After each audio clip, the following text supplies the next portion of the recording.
Ang salitang mahal, 5 letra, isang salita. Pero bakit parang hindi siya kasya sa 5 letra lang? Noong una, akala ko ang mahal ay presyo. Presyo ng sapatos. Presyo ng pagkain.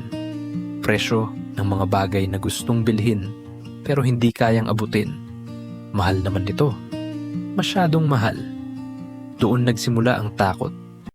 Kapag mahal baka hindi para sa'yo. Pero habang tumatagal, natutunan ko na may isa pa palang kahulugan ang salitang mahal. Hindi na presyo, kundi puso. Mahal kita. 2 salita. Pero kayang wasakin ang pader na matagal mong itinayo. Mahal kapag handa kang maghintay.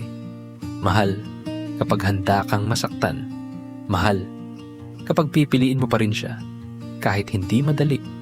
Doon ko naintindihan, ang tunay na mahal ay hindi nasusukat sa pera.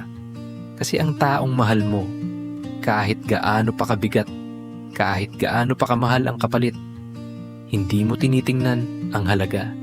Binibigay mo ang oras, binibigay mo ang sarili, binibigay mo ang puso.